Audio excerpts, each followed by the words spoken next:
بالله من الشيطان الرجيم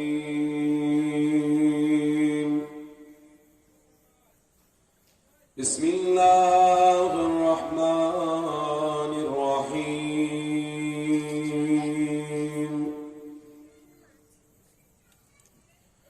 نحمده ونصلي على رسوله الكريم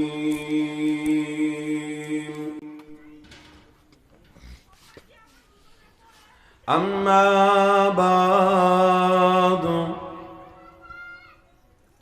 فيا أيها الغادرون رحمنا ورحمكم الله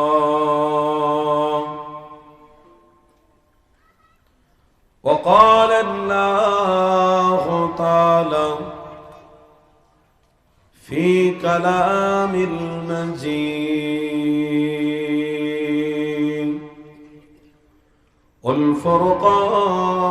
والفرقان الحميد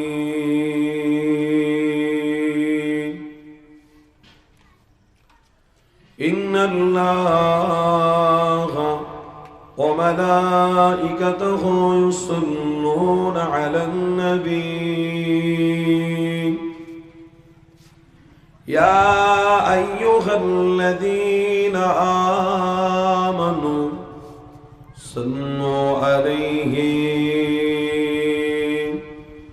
وسلموا تسليما اللهم صل على বেশ কমানো আছে, বেশ কাটা আছে, টোনটা একটু বাড়াবেন তো। জি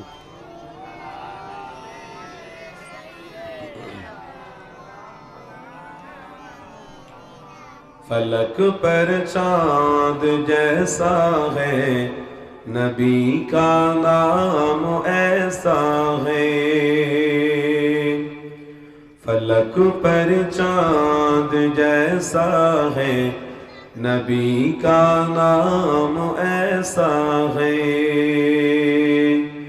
दिलों से गम मिटाता है मोहम्मद नाम ऐसा है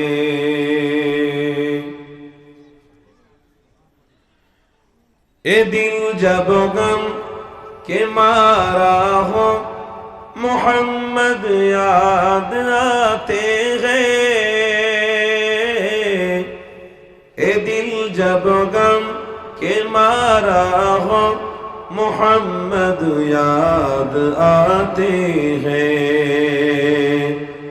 जुदा जब कोई प्यारा हो मोहम्मद याद आते हैं फलक पर चांद जैसा है नबी का नाम ऐसा है अल्लाहुम्मा सल्ली अला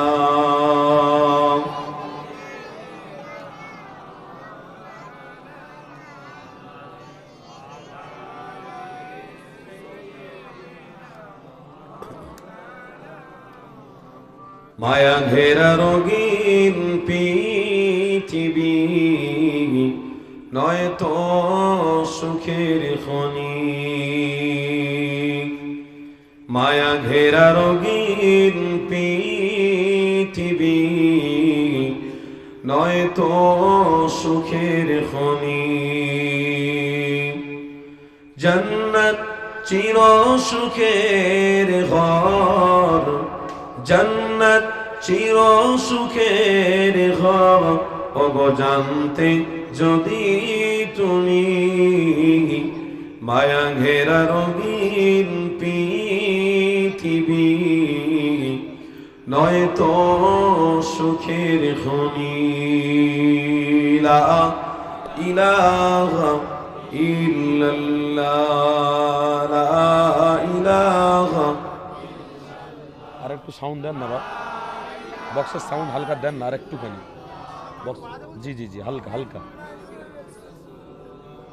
حسبي ربي جل الله ما في قلبي غير الله نور محمد صلى الله لا إله إلا الله لا إله إلا الله لا إله إلا الله لا إله إلا الله لا إله إلا الله لا إله إلا الله لا إله إلا الله لا إله إلا الله محمد رسول الله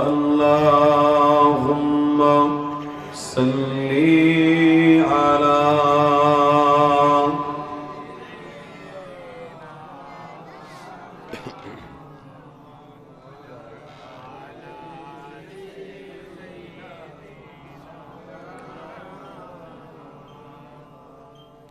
وقال الله تعالى في كلام المجيد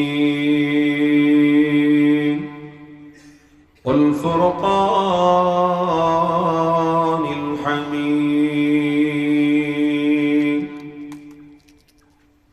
وأحسنوا إن الله يحب المحسنين.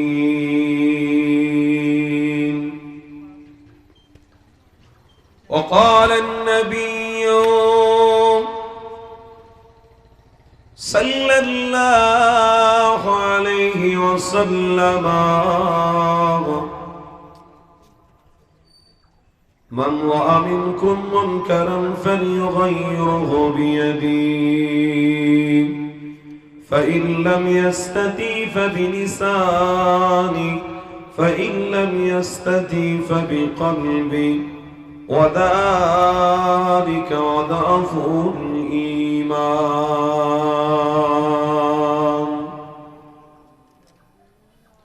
صدق الله العظيم. प्यारे हाजराने मजलिस, আমার আব্বারা, আমার ভাইয়েরা, পর্দার অন্তরালে আমার মা ও বোনেরা, আজ আপনারা বলুন ইমানি মাহফিল পে কি খুশি লাগছে না লাগছে না? সত্যিকারের বলুন। আমার মনে হয় ভালো নেই আপনারা। লাগছে লাগছে। এই ভালো লাগা আমার আল্লাহর জন্য যেন হয়। কেন আজকের আপনারা এসেছে কাকে খুশি করার জন্য? কাকে খুশি করার জন্য? আর যারা আসেনি তারা কাকে খুশি করে? শয়তানকে না আল্লাহকে? হায় হায়, কোথায় কপাল ফেটিয়ে ফেলেছে, কোন ইবলিশের পাল্লায় কপাল ফেটিয়ে ফেলেছে। আপনি জানেন এই মাহফিলে যারা হেঁটে হেঁটে আসে প্রত্যেকটা কদমে আল্লাহ 10টা 10টা করে নেকি তাদের নামে আমলে লিখে দেয়। আপনি জানেন এই মাহফিল যে গ্রামে হয়, এই মাহফিলের ওসিলা আল্লাহ বড় বড় মুসিবত, ছোট ছোট মুসিবতের হাত থেকে আপনাকে আমাকে হেফাজত করবে। আপনি জানেন এই মাহফিলের ওসিলা এই গ্রামে আল্লাহ রহমত, বরকত, নিরাপত্তা নাজিল করে থাকে। আপনি জানেন এই মাহফিলে যদি আপনার কদমটা পড়ে, কাল কিয়ামতের দিনে হাসরের ময়দানে মুসলমানদের কাতারে আপনাকে আল্লাহ তুলবে। মুসলমানদের কাতার থেকে ওই দিন বার করে আপনাকে আরশের ছায়ার নিচে স্থান দেওয়া হবে। বলুন সুবহানাল্লাহ।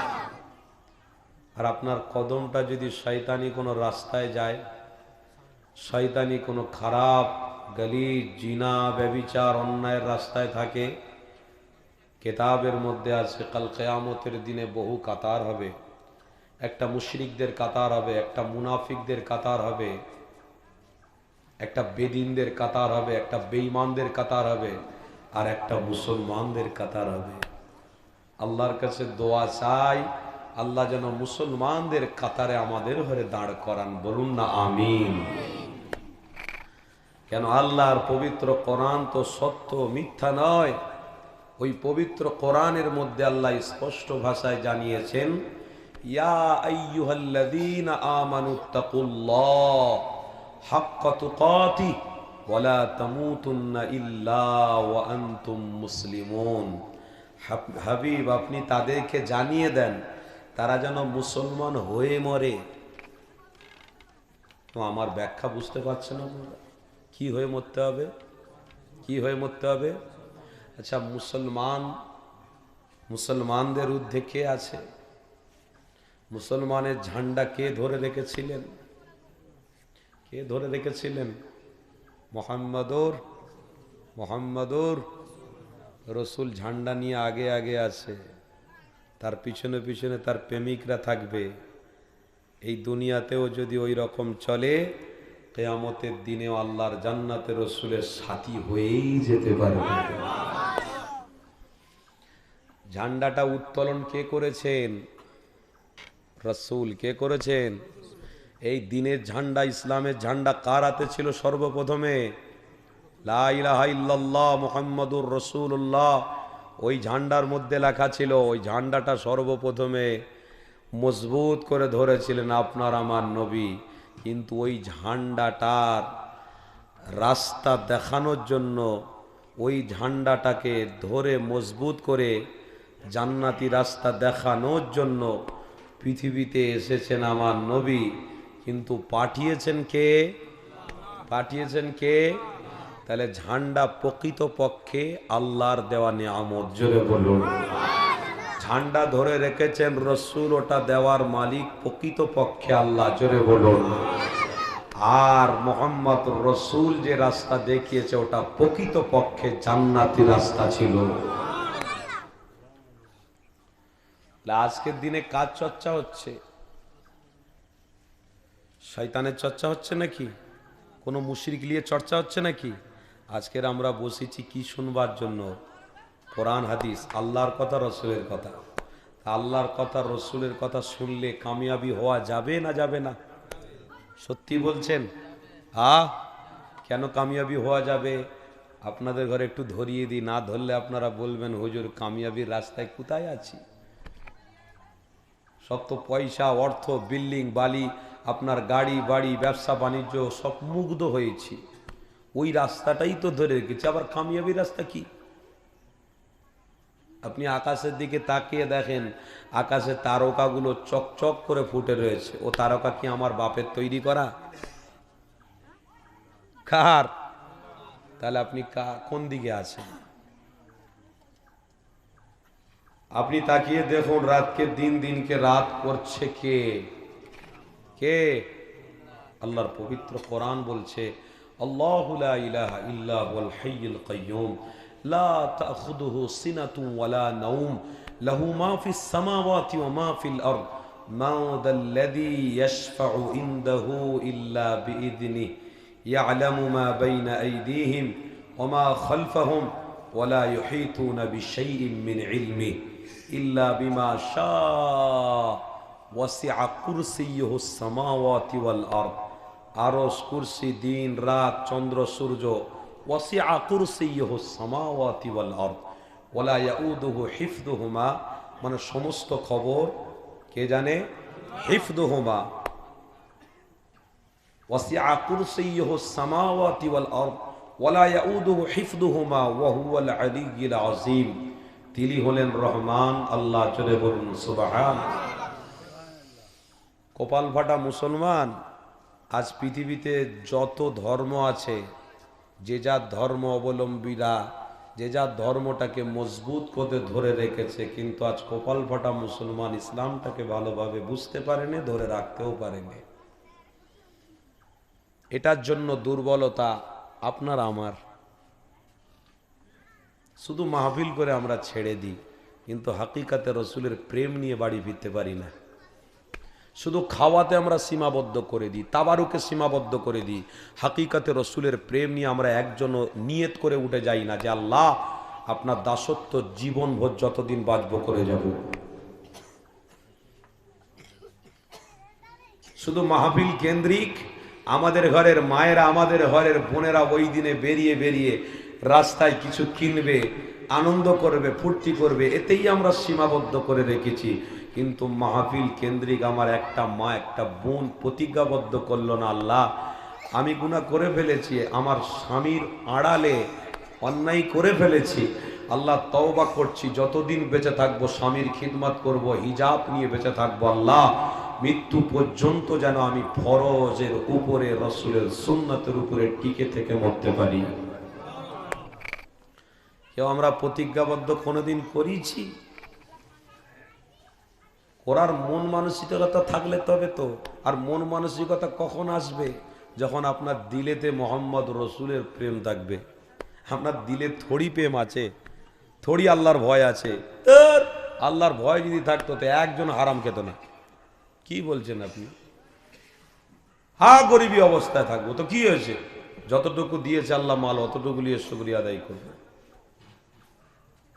আপনি জানেন না, বেশি হারামের দিকে গেলে, বেশি নাজায়েজের দিকে গেলে, বেশি খারাপের দিকে গেলে, ওই তো দুবাই টাকার অহংকার দেখিয়েছিল, বাদশাহীর অহংকার দেখিয়েছিল যে আমার দেশে বিদেশ থেকে এসে কাজ করে এখান থেকে টাকা ইনকাম করে যায়, আমার দেশের নাম হলো দুবাই, আমরা বাদশাহ, আমরা রাজা। আরে রাজা তোরা কি? তোরা তো পিমড়ে, রাজা তো তিনি হলেন আল্লাহ। জোরে বলে, তোরা কি? তোদের এক পয়সার মূল্য নেই, একটা কুত্তার মূল্য আছে, তোদের মূল্য নেই। কেন? যার ভিতরে অহংকার থাকে তাই সে তো কুত্তার থেকেও খারাপ। কি বলছেন আপনি? হ্যাঁ ঠিক বলছি, সে তো কুকুরের থেকেও খারাপ। অহংকার তো আল্লাহ করবে, ইমানদার অহংকার করবে না। ইমানদার নত হবে আমার আল্লাহকে খুশি করার জন্য। আজকে নত হয়েছে, ইমানি মাহফিল হচ্ছে, নত হয়েছে। কার বাস শুনবো? কে আসবে? কার বাস শুনবো? কে? চিনি না, জানি না, বুঝি না, চলে যাবো খামাখা মাহফিলে, কি দরুদ শরীফ পড়বো, গিয়ে আল্লাহ আল্লাহ করবো। কে তিনি? আজ এখানেই দুর্বলতা। আপনি জানেন, প্লেনের টিকিট কাটতে গিয়ে আপনি লাইন দিচ্ছেন, আপনি যখন এয়ারপোর্টে দাঁড়িয়েছেন, আপনাকে নিয়ে সফর করবে কোথায়? ওমান, কাতার, বোম্বে, দিল্লি যাবেন। আপনি যখন এয়ারপোর্টের ভিতরে প্রবেশ করেছেন, ইতিমধ্যে এলান হচ্ছে 6 ঘন্টা প্লেন লেট আছে। কি গো, আপনি পালিয়ে আসবেন না বসে থাকবেন? কথা বলেন না, রাগ করছেন নাকি আমার কথার উপরে? বসে থাকতে হবে না? আপনি টিকিট কেটে কমপ্লিট করে নিয়ে আপনি স্টেশনে দাঁড়িয়ে আছেন, দুরন্ত এক্সপ্রেস ট্রেন আসবে, আপনাকে বোম্বে নিয়ে যাবে। ইতিমধ্যে মাইকে অ্যানাউন্স হচ্ছে 10 ঘন্টা লেট আছে। আপনি কি করবেন? টিকিট ছিঁড়ে দিয়ে রেগে পালিয়ে আসবেন নাকি? টিকিট কেটেছেন কষ্ট করে, ওখানে দাঁড়িয়ে থাকতে হবে। আর যদি আপনি টিকিট ছিঁড়ে দেন তো আপনার কপালে আপনি খারাপই ডেকে নিয়েছেন, আপনি ক্ষতি নিজে ডেকে নিয়েছেন, আপনার ক্ষতি আপনার হবে। 10টা ঘন্টা অপেক্ষা করো, গন্তব্যস্থানে পৌঁছাতে পারবে। আপনি সাপোজ একটা কথা বলি, ব্যাংকে গেছেন টাকা তুলতে, 100-150 জন লাইনে দাঁড়িয়ে আছে, কি করবেন? চলে আসবেন না দাঁড়াবেন? চলে আসবেন না দাঁড়াবেন? দাঁড়াতে হবে। কেন? আমার মকসদ হলো টাকা তোলা, তুলে নিয়ে যেতে হবে, কষ্ট হলেও। কিন্তু আজ আপনাদের ঘরে আমি এটাই বলতে চাচ্ছি, আব্বা সব জিনিসে আপনি কষ্ট করতে পারেন, ত্যাগ করতে পারেন, কিন্তু যে আসল জায়গায় আগে থেকে যদি আপনি অপেক্ষা করতেন যে আল্লাহর রসুলের কথা হবে, আল্লাহর কথা হবে, মেহমানের রসুল আসবে, তারা আসবে, আসার আগে আমাদের ভিড় জমাতে হবে, এর জন্য যদি অপেক্ষা করতেন তো আমার আল্লাহ বলছে ওই বান্দাকে আমি কবর থেকে নিয়ে আমার কিয়ামত পর্যন্ত আমার বান্দাকে আমি আল্লাহ নিজে নিরাপত্তা দান করতাম। আজ এই মাহফিলের জন্য কি অপেক্ষা করে? হুজুর উঠে দরুদ শরীফ পড়ায়, কোরআনের আয়াত পড়ে, কিছুক্ষণ বলার পরে মানুষের মন মানসিকতা যদি ভালো লাগে, ও সেই আবুল আনসারি এসেছে, একটু ভালো লাগছে, চলো একটু টুকটুক করে যাই। তারপরে পীর সাহেব হুজুর আসবেন ফুরফুরা দরবার থেকে, তখন তো তাবারুকের ব্যবস্থার ব্যাপার থাকে, তখন তো যেতেই হবে বাবা, না গেলে উপায় নেই। আবুল আনসারি হুজুর ওয়াজ করবে, আর হুজুর কেবলা ফুরফুরা দরবার শরীফ থেকে এসে দোয়া করবে, দোয়ার সময় দেখবেন এর থেকে ডবল মানুষ ভিড় করে বসে থাকবে। তাহলে আপনি বলুন, আপনার দিলের ভিতরে কি রাজ করছে? আপনি বলুন, ধর্ম নিয়ে বেঁচে আছেন না কোনো নেশায় চলছেন, না কোন দিকে হাঁটছেন? আপনারাই বলুন, ছেড়ে দিলাম আপনাদের হাতে। এইরকম ভাবে ধর্ম হয় না বাপ, অহংকার ঢুকে গেছে। ধর্ম এরকম হয় না। এ তো অহংকারী ধর্ম হচ্ছে। কি ধর্ম করছেন আপনি? হ্যাঁ, ওই দুবাই ওই লোকেদের পাল্লায় পড়লে তো হবে না। তারাই মাথায় সাদা হাজি রুমাল পরে থাকে। ভাই মাইক এদিক ওদিক করুনি, আমরা আপনাদের নিয়ে সংসার করে বেড়াচ্ছি বাপ। ঠিক আছে, হ্যাঁ ঠিক আছে, আলহামদুলিল্লাহ। একদম হাত দেবেন না ভাই, কারণ আমাদের পরিস্থিতি খুব খারাপ ভাই। চাঁদ রাতে শুরু করে যেন কবে কিয়ামত পর্যন্ত শেষ হবে আমি নিজে জানি না, কি হবে আল্লাহ জানে। শরীরের অবস্থাই প্রত্যেক দিন দুটো দুটো করে, মাথা খারাপ অবস্থা, শরীর খারাপ, গলা অবস্থা খারাপ। যাক আল্লাহ ভালো রাখবে, আমার বিশ্বাস। আল্লাহর কথা আমার জবান দিয়ে বেরোচ্ছে মানে আল্লাহই আমাকে সুস্থ রাখবে, এটা আমার দিল বিশ্বাস। আমার রসুলের কথা বেরোচ্ছে মানে আল্লাহ ঠিক রাখবে। যাই হোক, তো দুবাইয়ের যে বাদশাহ, যে রাজারা শুধু হাজি রুমাল পরে, আমামা পরে, বড় জুব্বা পরে ঘুরে বেড়ায়, আর আমরা দেখে মনে করি বিশাল বড় পীর সাহেব সব ঘুরে বেড়াচ্ছে। উরি বাপ রে বাপ, তার দিলের ভিতরে এতটা হিংসা। বুরুজ খলিফা নাম জানেন? দুবাই বুরুজ খলিফা নেই? বুরুজ খলিফার উপরে বাদশার ছেলে দাঁড়িয়ে দাঁড়িয়ে পুরো চূড়ার উপরে গিয়ে সেলফি তুলে অহংকার করে বলছে পুরো দেশের মধ্যে দুবাই হচ্ছে শের, দুবাই হচ্ছে রাজাদের রাজার জায়গা। বলছে আমার দেশটাই হচ্ছে গর্ব, আমার দেশটাই অহংকার, আর আমার দেশের জন্য আমরাই হচ্ছি সম্পদ। কারা? রাজারা, বাদশারা বলছে আমরাই হচ্ছি সম্পদ। আমার আল্লাহ বলছে এই রে, তোর আগে কতজন বাহাদুরি করে চলে গেল, তুই সামান্য পিঁমড়ে, তুই বাহাদুরি করবি? বাহাদুরি করবি? দাঁড়া দিচ্ছি। সোনার দোকানে দেখি না কালো কালো মাছ চলছে, শপিং মহলে দেখি না কালো কালো মাছ চলছে। আচ্ছা কালো মাছ চড়বে কেন? আমি চিন্তা করছিলাম আল্লাহ, আর তো পোনা মাছ ছিল, লাইলেন্টিকা ছিল, আর তো বিভিন্ন বিভিন্ন মাছ ছিল, তো কালো কালো মাছ কোথায় এলো? কালো কালো মাছ দিলেন কেন?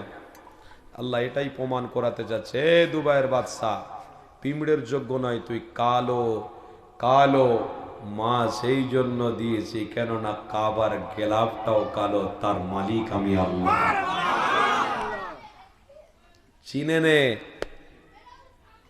কালো এই জন্য আমি দিয়েছি, অন্য কিছু দিতে পারতাম।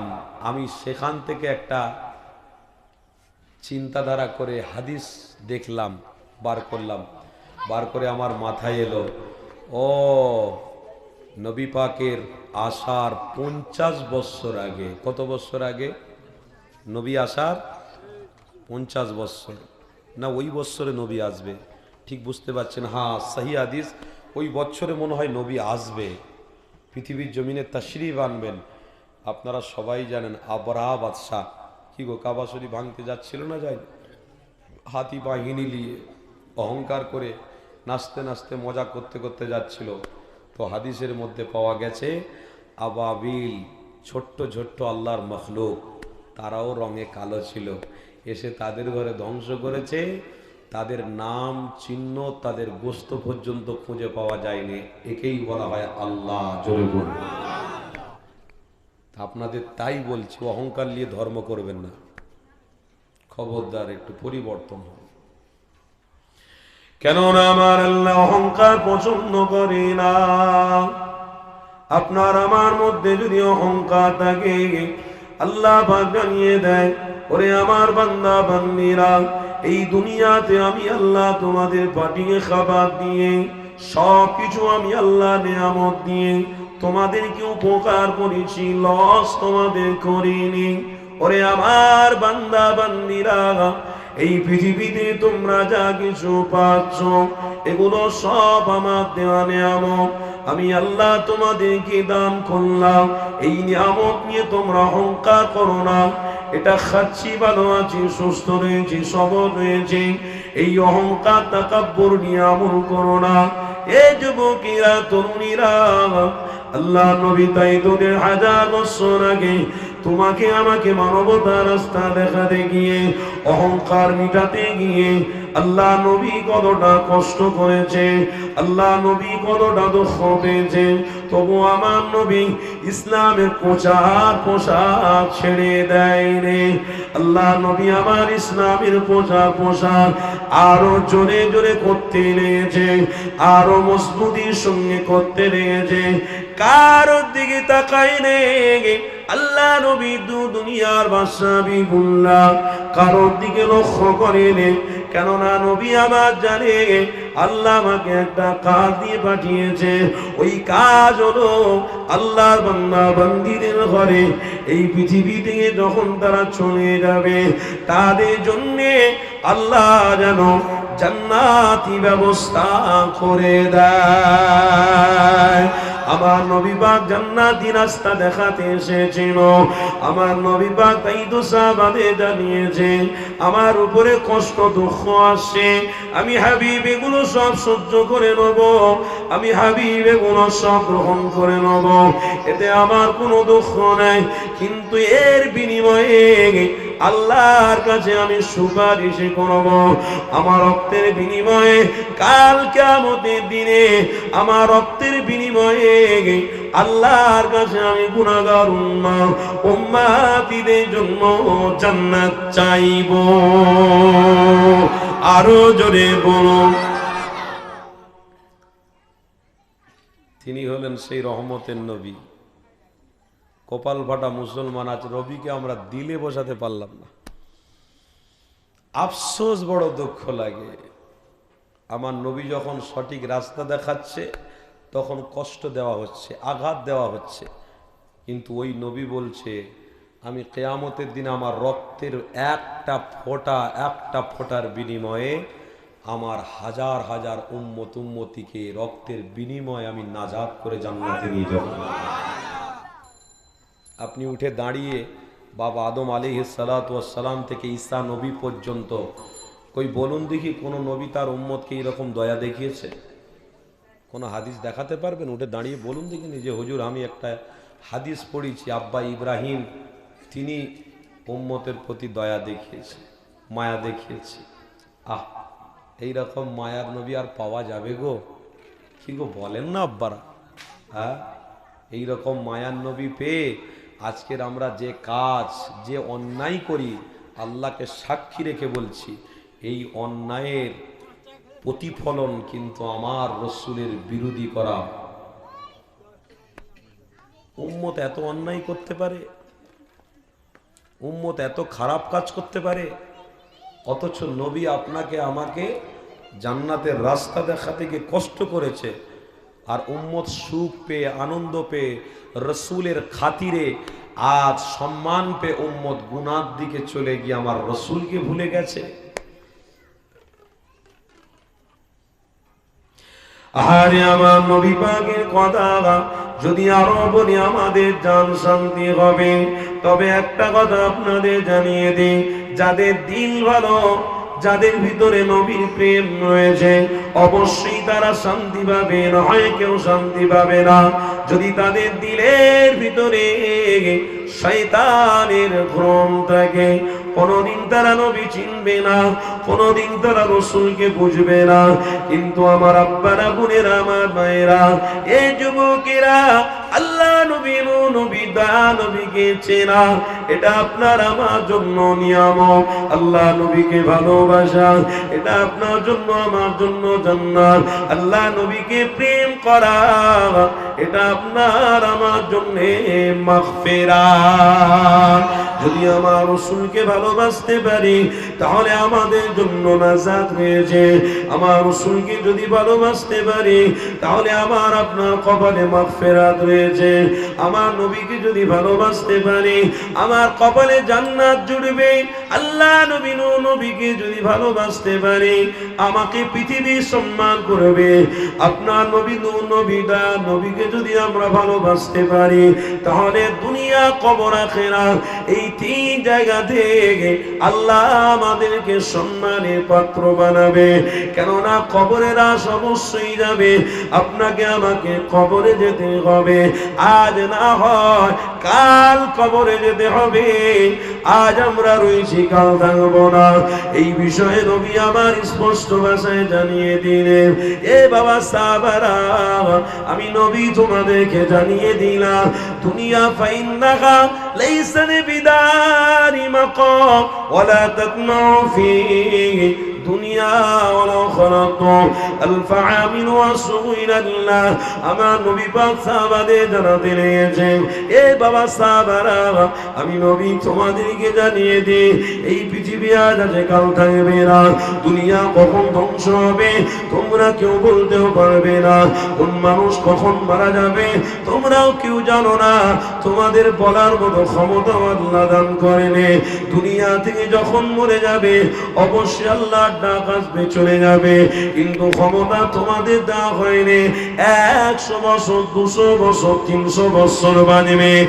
এ যুবকেরা, এ নওজোয়ান তরুণীরা, তাই তো আল্লাহ নবী নবী আমার জানিয়েছে, এ বাবা সাহাবারা, আমি নবী তোমাদেরকে জানিয়ে দিই, এই পৃথিবীতে সব কিছুর মালিক হলেন আল্লাহ।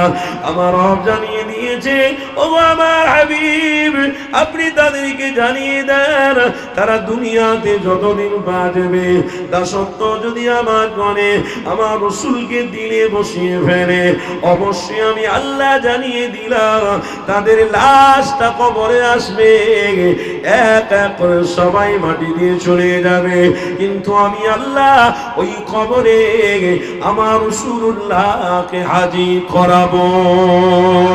আমার নবী পাককে যে কবরে হাজির করাবো, ওই কবরে আর মাখলুকের আঘাত দেবে না। আমার রাসূলকে যে জায়গায় দাঁড় করাবো, যে কবরে নাযিল করাবো, ওই কবরে আল্লাহর জান্নাত আসবে। আমার হাবিবকে যে মাইয়াতের জন্য পাঠাবো তার হিসাবও নেওয়া হবে না। আমি রাসূলকে যে কবরে পাঠাবো, আল্লাহ নবীর পায়ের ছোঁয়াটা লেগে আল্লাহ পাকের কদম, আল্লাহ নবীর কদমের ওসিলায় ওই কবরের আযাব আল্লাহ পাক দেবেন না। কেননা নবীকে আল্লাহ বড় ভালোবাসে, নবীকে আল্লাহ বড় প্রেম করে। আল্লাহ নবীকে যেখানে সেখানে আল্লাহ দেবে না, পাঠাবে না। কেননা দুনিয়া জমিনে যে আল্লাহ নবীর পক্ষে থাকবে তাদের কবরে আল্লাহ পাঠাবে। তাই তো কোরআনের মধ্যে আল্লাহ স্পষ্ট ভাষায় জানিয়েছে, ফাযকুরুনি আযকুরুকুম ওয়াশকুরুলি ওয়ালা তাকফুরুন। এই দুনিয়াতে আমি আল্লাহ, আমাকে যদি স্মরণ করো, কঠিন দিনে আমি আল্লাহ তোমাদের স্মরণ রাখবো। এই পৃথিবীতে তোমরা যদি আল্লাহ দাসত্ব করো, নবী প্রেমে রাখো, তবে আমি আল্লাহ তোমাদের কবরে নবীকে পাঠাবো। যদি আমার হাবিবকে দিলে না বসাও, কবরে তোমাদের নবীকে পাঠানো হবে না। ওই কবরে মাখলুক গিয়ে আঘাত করবে, গোসাপ গিয়ে তোমাদের চামড়া ছিঁড়ে ছিঁড়ে খাবে, শিয়ালগুলো গিয়ে তোমাদের ছিঁড়ে ছিঁড়ে খাবে, কেউ রক্ষা করবে না, তোমাদের কেউ বাঁচাতে পারবে না। কেননা দুনিয়ায় গুনাহ অন্যায় করেছিলে, দুনিয়ায় অনেক বেদিনদের সঙ্গে ঘুরে জিনা ব্যভিচার করেছিলে, পৃথিবীতে অনেক হারাম খেয়েছিলে, এই দুনিয়াতে আমার নবীকে ভালোবাসোনি, এই দুনিয়াতে আমার নবীর উপরে দরুদ পড়ার সুযোগ ছিল, অথচ দরুদ তোমরা পড়োনি, অথচ আমার রাসূলকে তোমরা প্রেম করার মানবিকতা মনে করোনি। ভালোবাসা প্রেম করতে হয়, এটা তোমাদের ঈমান ছিল, এটা তোমরা জানার পরেও মানোনি। তাই তোমরা কবরে যখন আসবে, তোমাদের মেয়ে, তোমাদের জামাই, তোমাদের স্ত্রী, তোমাদের ছেলে, কেউ তোমাকে রক্ষা করতে পারবে না। এই কবরে যখন আসবে আমার হাওয়ালায় তোমরা থাকবে, ওই কবরে বড় বড় মাখলুক দিয়ে তোমাদের ঘরে আঘাত দেব, কেউ তোমাদের বাঁচাতে পারবে না। যতই চিল্লাও না কেন সেদিনে কেউ তোমার সাথী হবে না। যতই আঘাত দেওয়া হবে তোমাদের চিল্লানি আরো বাড়বে, তোমাদের আরো কথাবার্তার আওয়াজ বাড়বে, কিন্তু কেউ তোমাদের বাঁচাবে না।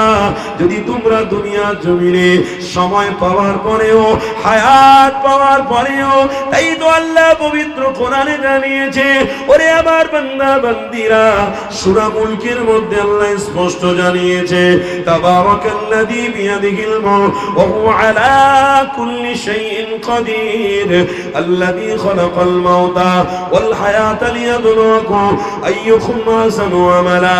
আল্লাহর কোরআন জানিয়েছে, এ আমার বান্দা বান্দিরা, আমি আল্লাহ তোমাদের যে হায়াত দিয়েছি, অবশ্যই হায়াতি অবস্থাতে তোমরা আমার দাসত্ব রাসূলকে প্রেম করে মরো, তবেই তোমাদের জন্য আমি আল্লাহ রয়েছে।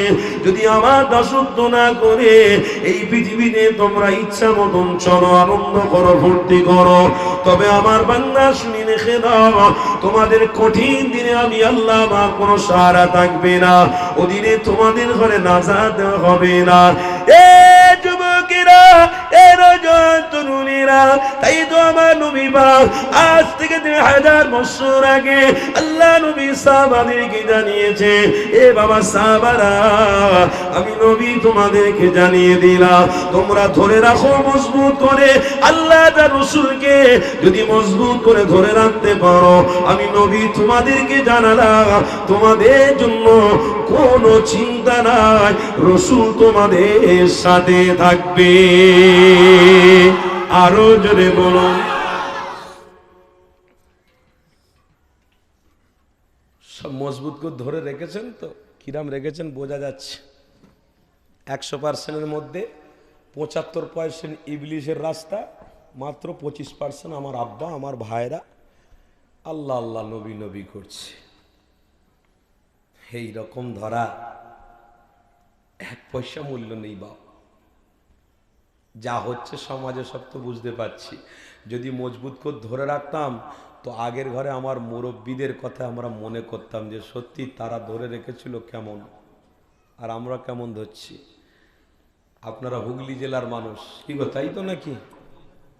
আপনারা হুগলি জেলার মানুষ, এই হুগলি জেলার সিস্টেম কোনো শুধু হুগলি জেলা নয়, পুরো পশ্চিম বাংলা মুরব্বী যারা চলে গেছেন দুনিয়া থেকে, তেনাদের সিস্টেম কতটা ভালো ছিল।